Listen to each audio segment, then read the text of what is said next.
जय हिंद बच्चों, आज के इस वीडियो में हम आपके लिए लेके आए हैं एयर ग्रेड अभ्यास पुस्तिका कक्षा 6वीं में विज्ञान विषय। और आज के विज्ञान विषय में हम आपको बताने वाले हैं अध्याय 2 वस्तुओं का समूह बनाना।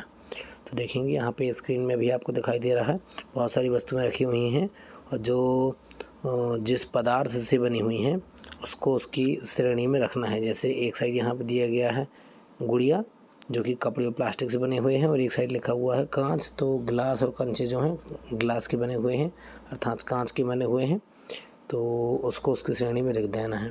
फिर आगे देखते हैं, बहुविकल्पीय प्रश्न दिए गए हैं जिसमें सबसे पहले प्रश्न का उत्तर हो जाता है नमक, दूसरे का उत्तर हो जाता है प्लास्टिक की डोरी, तीसरे का उत्तर हो जाता है शीतल पेय, चौथे का उत्तर हो जाता है स्टील का चम्मच, और पांचवें का उत्तर हो जाता है पारदर्शी वस्तुएं जो कि सी नंबर, तीसरा और चौथा नंबर अर्थात आवर्धक लेंस और कांच का ग्लास।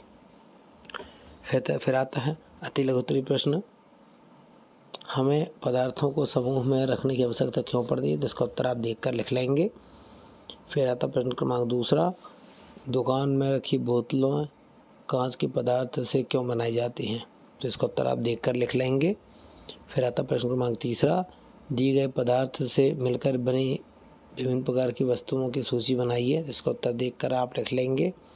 फिर आता प्रश्न क्रमांक चौथा, पदार्थों को किस आधार पर समूह में बांटा जाता है, 3 आधार पर, ठोस, द्रव और गैस के आधार पर। फिर आता 5वां नंबर प्रश्न, कठोर या कोमल पदार्थ की पहचान किस प्रकार कर सकते हैं, इसका उत्तर आप देखकर लिख लेंगे। फिर 6वां नंबर, चमकदार पदार्थ किस प्रकार अपनी चमक खो देते हैं, चमकदार पदार्थों के नाम लिखिए, इसका उत्तर देखकर लिख लेंगे। फिर आता 7वां नंबर, निम्नलिखित द्रव जल में पूर्ण रूप से मिश्रित होते हैं या नहीं, इसका उत्तर देखेंगे, यहाँ से देखकर लिख देंगे। फिर आता 8वां नंबर, पदार्थ जल में पूर्णतः लुप्त हो जाता है या नहीं, उसकी सूची हमें बनाना है। तो यहाँ पर कुछ सूची दी हुई है और कुछ पदार्थ हैं जैसे कि नमक, चीनी, बालू, चाक पाउडर और लकड़ी का बुरादा। तो पानी में यदि पूर्णतः लुप्त हो जाती हैं तो लिखना है, नहीं तो नहीं लिखना है। फिर 9वां नंबर, पारदर्शी अपारदर्शी पारभासी को उदाहरण सहित समझाइए। पारदर्शी वस्तु का सबसे पहले परिभाषा और उदाहरण है। फिर अपारदर्शी वस्तु को देख पा रहे हैं हम, ये है पारभासी वस्तु का। फिर आता प्रश्न क्रमांक 10। प्रश्न क्रमांक 10 में देखेंगे, दो जल में तैरने वाली वस्तुएं हैं और जल में डूब जाती हैं, उन वस्तुओं के नाम लिखे हुए हैं। उसके बाद फिर यहाँ पर आता प्रोजेक्ट कार्य। फर्स्ट प्रोजेक्ट कार्य में दिया गया है आपके घर के आसपास पाई जाने वाली पारदर्शी, अपारदर्शी और पारभासी वस्तुओं की सूची बनाना है। तो पारदर्शी वस्तुएं ज़्यादातर कांच की होंगी, पानी, हवा, धुआं और कोहरा। अपारदर्शी वस्तुएं लकड़ी, लोहा, ईंट, किताब, दीवार और पेपर। फिर पारभासी वस्तुएं तेल लगा हुआ कागज़, घिसा हुआ कांच और बटर पेपर।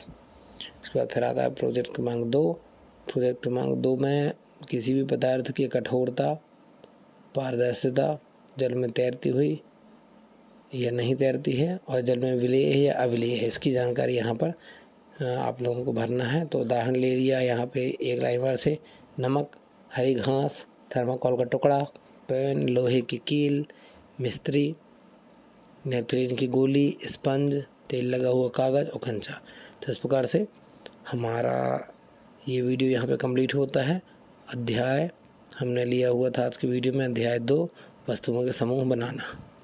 तो चलिए, उम्मीद करते हैं वीडियो पसंद आया होगा। यदि वीडियो पसंद आया तो वीडियो को लाइक। जय हिंद, जय भारत।